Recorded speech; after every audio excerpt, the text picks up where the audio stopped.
We are off and running this week, and we promise not to mask our intentions. So as the kids used to say in my day, sock it to me. We always shoot for the best because Cardinal athletics are something to celebrate. So celebrate with us. Sportsnight is next. Hello, everyone, and welcome to Sports Night. I'm Joe Young. And I'm Howie Shapiro. Joe, we've got some fun stuff to talk about tonight. We do, and we're getting ever closer to football and volleyball returning. They were able to return. So excited. Return to practice this week. They both get to start next week. And as we talked about last week on the first show of the year, we're going to try and spotlight everybody this year. We're going to do it kind of one team per week. Yep. We're going to talk about the tennis team. We will talk to the tennis team. We're going to have a spotlight on them at the end of this show. We're going to try and do both of the soccer teams for next week, and then we definitely want to get to cross country and swimming before their seasons end. They're already talking about looking at sections and regions and stuff. So we probably won't actually talk and do a spotlight piece on volleyball and football until later in the season. Which is fine because they're just going to get rolling. Correct. And there's been a few things going on that are preventing us from doing so. Yeah, and it's so great that they're able to get back at it. It's so great that all of the sports that have been able to compete have been able to do so, and that's going to be a common theme all through the school years. We're just going to talk about how great it is that people still get to do some things that make them feel normal, those things that they enjoy, and certainly, obviously, we enjoy being a part of it as well. We do, and we really didn't know if we were going to get to this point because, a number of months ago, we weren't sure if we were going to have sports in general, and then we thought, well, football's going and volleyball going to the spring, and then all of a sudden things change, and here we are. And here we are. So we're just rolling with the punches just like everyone else. We're going to start tonight talking about the boys soccer team. A great week for the Cardinals last week. They had a pair of home games, and they started with a first victory of the year over Totino Grace, beating the Eagles 3-1. Yukon Harmon, Ali Abdel Rahim, and Brian Lopez had the goals for the Cardinals. Tomas Mena and Abdullahi Ali had assists in the victory. And obviously, getting the first win was huge, but the Cardinals' mouths were watering for more when they welcomed the winless Osseo Orioles on Thursday. These teams have had similar starts to the season, mostly due to struggles on offense for both squads. The Cardinals knew if they wanted back-to-back wins, they'd have to put a few to the back of the net. Osseo with a good opportunity early in the first half. Long through ball springs Ethan Sock on the breakaway. His shot handled by Caleb Winter, and the game stays scoreless. Another great chance for the Orioles off a free kick deep in the Cardinals' territory. Winter forced to stop the point-blank chance, and there is no score at the half. Coon Rapids attacking early in the second. Tomas Mena gets cut off in the corner, but he's able to feed it out front. Watch the great little bump out front. That gives Brian Lopez plenty of room to pound it past the keeper. No chances getting stopped. Cardinals up 1-0. Orioles able to answer. A little bit of a misplay by the Cardinals defense allows Josiah Wessa to get in alone. Ian Wynn recovers, but Wessa spins and shoots, and it slips under Winter. The game is tied at 1. Great set play for the Cardinals, puts them right back on top. Ben Kish with the long boot. Tomas Mena in a perfect spot gets a great header past the keeper, puts Coon Rapids on top 2-1. That is the game winner. They hold on from there, get their second straight win on their home field. 2-1 over the Orioles. Yeah, nice week for them, as you mentioned, and as the season's heating up and it's continuing to go, they get a chance to get on a little bit of a roll and build some confidence as the season goes. Well, and not just getting 2 victories, but getting 5 goals in those 2 victories for a team that was starving on offense to get a bit of a feast that past week has got to give them some more confidence and feeling a little better about their offense going forward. Yeah, we talked about it early in the season that there's some trouble scoring goals early on, and obviously getting that kind of offensive output, it certainly bodes well for the continuation of this season. Cardinals at Champlain Park tonight. They'll be at Rogers on Thursday. And Howie? We'll be there! Girls soccer team, also a pair of home games last week. They took on the Eagles on Tuesday, and they came up short, losing to the Eagles 1-0. Well, the girls were back at the complex on Thursday night, hoping to bounce back against an Osseo team whose offense just had struggled, but almost disappeared. The Orioles, well, they opened with a 4-0 win over Park Center, but since then, just 1 goal in 6 games. The Cardinals knew if they could put the pressure on early, they could score a big conference victory. Great sequence for the Cardinals early in the first. Good passing to set up Molly Terabeza with an A-plus chance in close, but the defender is able to get back and spoil it just before it crosses the line, as you see there. No, but they don't give up on the chance. On the ensuing corner kick, they keep putting it back to the middle and hammering away at it. Comes loose on a tee, coming up here, as you're going to see, for Lucy Wynn. And she is going to bury it. Her first career varsity goal puts the Cardinals in control 1-0. We move to early in the second. Free kick for Osseo. Olivia Larson goes direct as she puts the perfect loft on it just over the outstretched hands of Allie Hedlund. That's all tied up at 1. But the Orioles celebration, it's short-lived. The Cardinals attacking. The cross is mishandled by the defender, making the keeper dive to make a save. A rebound is right to Ava Kerr, and she puts the Cardinals back in front, 2-1. They're going to keep the pressure on and get some insurance. Molly Knobloch in the middle of the field. She's going to shoot back across her body. Her first of the year gives the Cards a 3-1 win. Their second win in their last 3 games. A nice win for the Lady Cardinals. Yeah, both teams finding a little bit more success now that they're a little more than midway through their shortened season, and getting the offense. That's the big key. Both teams had struggled. They both have played really well defensively. They haven't given up a lot of goals, even to some top-notch teams, save the Anoka game for the boys, where they kind of let things get away. They did. Other than that, though, they've done a pretty good job of limiting opportunities at the defensive end, but just not able to capitalize enough at the offensive end. And both teams starting to find some resolution to that, and hopefully that will carry through as they move through the rest of the regular season and into the playoffs. They, too, are at Champlin tonight and at Rogers on Thursday. Cross-country teams had just one event last week, and it's one they had hoped they would run better. The Cardinals were at Anoka High School Wednesday for a double duel against the teams from Blaine and Andover. It would be a great test against 2 of the strongest teams in the Northwest Suburban. Unfortunately, we weren't able to get a camera to the course in time for the girls' meet, but we did get some footage of the boys running the course. Andre Kemboy continues to be the Cardinals' leader. He finished 9th overall in 18 minutes and 1 second. That's 5th place against both the Bengals and Huskies individually. Junior Ryan Powley is next for the Cardinals, finishing 16th. Sophomore Peyton Martinek, well off his usual pace, gets to the finish in 19:22 and 19th overall. Fellow sophomore Aaron Casey just 14 seconds behind him in 24th. And Joey Dunn is the 5th to cross for Coon Rapids, taking 30th overall in just over 20 minutes. Cardinals lose head-to-head against both teams as Blaine and Andover split the top 8 spots overall for the boys. For the girls, similar story. You know, those are overall, again, when it's a double duel format, those are the overall places. 13th place, Isa Hoagland was the top, but that means Blaine and Andover split the top 12 spots. So against each of those teams, a little bit better than 13th place, but well off the pace as Andover and Blaine had 15 and 16 respectively, and the Cardinals amassed 45 and 50 in those head-to-head matchups. They have another tri-meet on Friday this week at Elm Creek, and from what I heard from Coach Denny Green, he's not sure if it will be run as another double duel or if it will be a true tri-meet, but that's coming up at Elm Creek on Friday.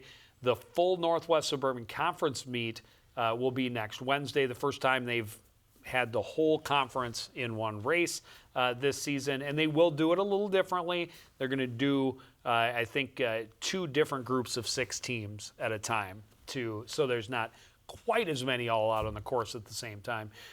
Trying to make things as normal as possible, but still respect the social distancing and trying to limit exposure and things like that during the times we live in. the times we live in. And the season has been going very quickly. Obviously, you look at the Northwest Suburban meets coming up here shortly. Well, that's just the first one. That's it's the first one. I know, but it is going quickly. But yeah, they've got, and I believe the week after next, they're already going to have a conference championship. Yep. So it's very fast. Yeah, you blink your eyes and it's almost over. Well, the swimming and diving team has had a solid start to the season, especially some of its stars. Last Tuesday, the Cardinals took on the Blaine Bengals for the annual battle for supremacy at the Northdale Middle School pool. But the Bengals are one of the favorites in the conference this season, so the Cardinals had their work cut out for them. A couple of changes for high school swimming coaches and athletes not competing or wearing masks, and no fans are allowed. And teams don't compete every other lane. Cardinals in the bottom 4, Bengals at the top. It still ends up a great race in the middle. Ella Hacker coming up just short in the 200 free, taking second place in a time of 2:02.29. Well, this part coming up does not change. Megan Schultz distancing herself from the pack to take first place in the 100 free. Her time was 53.71. This is the only first place finish for the Cardinals. The relay team swam well. 200 free. Relay is Schultz and Hacker with Isabella Nordstrom and Michaela D'Souza. They post a time of 1.4720, and it's 4 seconds off the pace set by the Blaine team as you see them coming here to touch the wall. Coming up, freshman Madeline Paquette starts the 400 free relay for the Cardinals and hands off to Emma Schmidt. Megan Schultz and Ella Hacker handle the back half of the longer relay, and a solid time of 3:55.17. But the Bengals, they swam away with this one pretty easily. 95-81 was the score. Yeah, and Coach Doug Donaldson in his email to me said, Blaine's just too deep this year. Was not a team that they could compete with. They had hoped for a few better finishes than what they did see, but they knew going in that everything would have to go their way. They would have to get some bounces, maybe a couple of Blaine swimmers get cramps in order to get a chance to, because Blaine is so deep this year. Half the pool's drained. Right. Yeah, some miracle, right? Something happens in lanes 5 through 8 that just where'd the water go? All of a sudden they're swimming through Jello. I don't know. We get off topic so easily around here. But he knew that going in that they had a tough matchup. Blaine is very deep. They are one of the favorites this year. And it didn't get any easier on Thursday. They turned around and swam against Elk River, which is always one of the top teams in the area. A few more first place finishes to be expected. Definitely a better night for the Cardinals. Top swimmers, as Megan Schultz and Ella Hacker each had a couple of first place finishes. Laura McCarr was second in the 50 free, and Josie Ingvaldson was second in the diving with a 167 flat. The 200 medley relay also finished in first place. All the relay teams have been swimming very well to this point.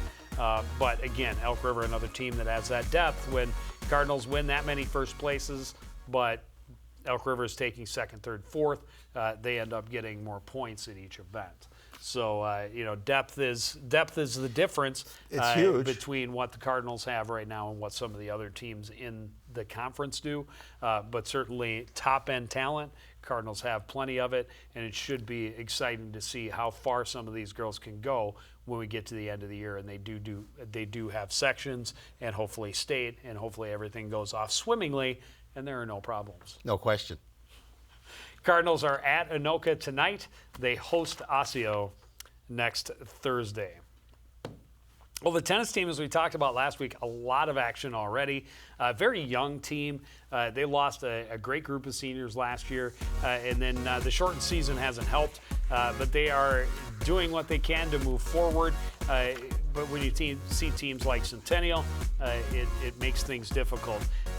Katie Hinn was the only one to go 3 sets against the Cougars, losing in 3. After winning the first one 6-4, she lost 7-6, 4-10. Ella Georgie 1-6, 5-7 at second singles. The doubles teams of Goldman and Nicholas and Carlson and Nienaber both had decent numbers against Centennial, but both also came up short.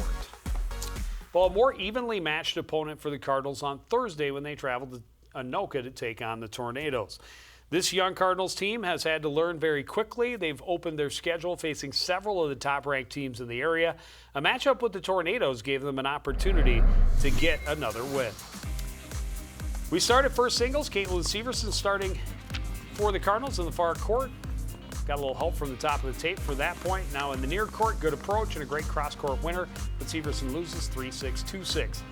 Co-captain Ella Georgie gets the Cardinals a win at second doubles. Good point here, taking control at the midcourt and forcing her opponent to cover the whole baseline, eventually hitting wide.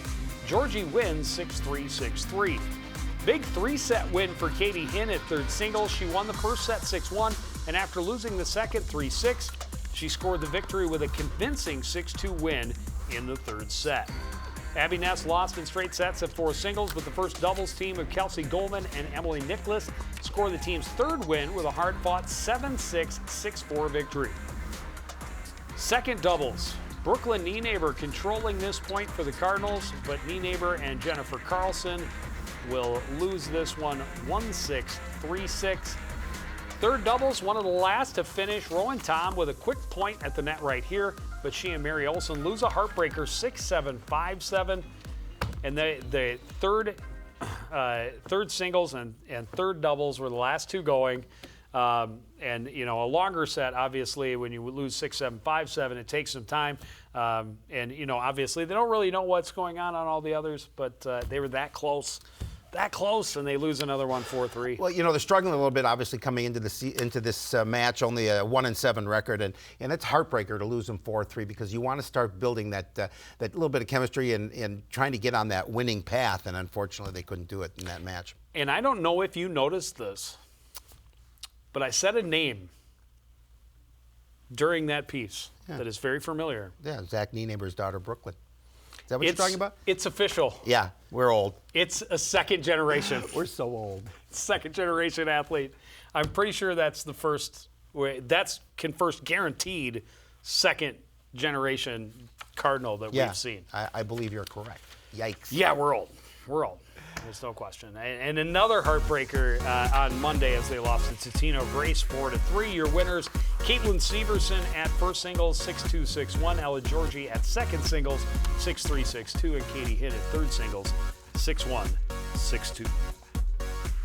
Well, it goes without saying that 2020, well, it's different than anyone ever would have expected. But the Cardinal athletes are making the best of it. The world changed when Coon Rapids went on spring break last year. Students left thinking they would be back and see their friends after vacation. Instead, they finished the year online. Now they're just rolling with the changes and hoping things will be more normal soon. I mean, I think it was kind of a bummer just because everyone was looking forward to it, but we kind of just had to adjust along the way with what we could do. 25 of the 28 Cardinals tennis players are multi-sport athletes. So a lot of these girls felt the impact of canceling spring sports firsthand, and all of them are dealing with these changes COVID is making to their world. I was actually in Canada when it happened, and we were worried that we were going to be stuck there for a little bit, but we made it back, and it was different being all online, but it's when it's something the whole world goes through, you just got to adapt. The shift to online learning means a lot less socialization, a problem quite easily solved by teens during the technology age. It's pretty different. It's a lot of FaceTime, texting, a lot more Snapchatting, but you know, you get used to it. For tennis players, there weren't many restrictions over the summer. It's about as socially distanced as you can get in sports. Still, concerns lingered that they may not be able to play. So the Cardinals practiced throughout the summer, and fortunately, were able to take the court this fall. So a few things have gone out of place, but I'm really happy that we were able to have a season just because then it's kind of like normal still, you know? Another step towards normalcy will come this week when Coon Rapids High School welcomes students back for hybrid learning. Hopefully we get to go back soon. That would be really nice, but I don't really know how it's going to work out. I don't think anyone really does. What the Cardinals do know is that they're enjoying every bit of the fall season. They're a young and rebuilding team, but they're committed to improving. You just can't really get down on anyone because you know that everyone's trying. And the Cardinal captain's advice to their team can be really taken by all of us in respect to the pandemic and more possible changes to come, no matter what. Don't quit. I don't know, just don't give up. Sound advice to be certain.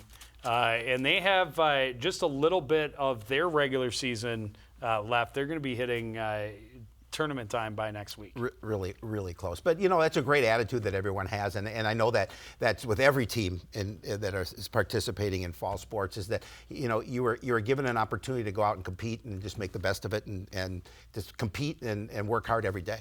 Well, Coach Storick wasn't able, when we showed up, he had unfortunately had to go, so we weren't able to talk to him. But he did send me an email just letting me know kind of what he thinks of the team.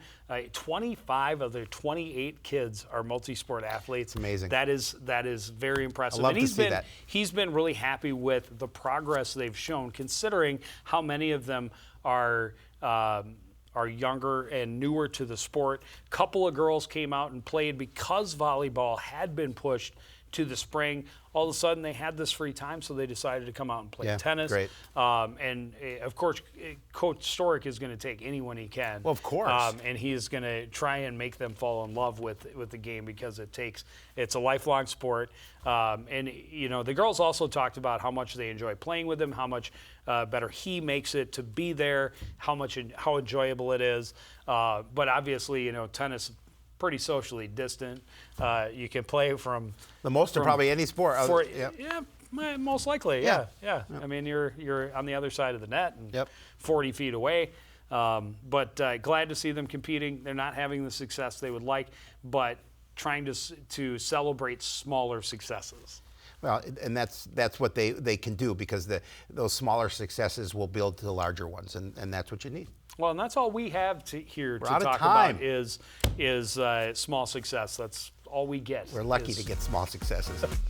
And we will talk about our small successes at length. Absolutely.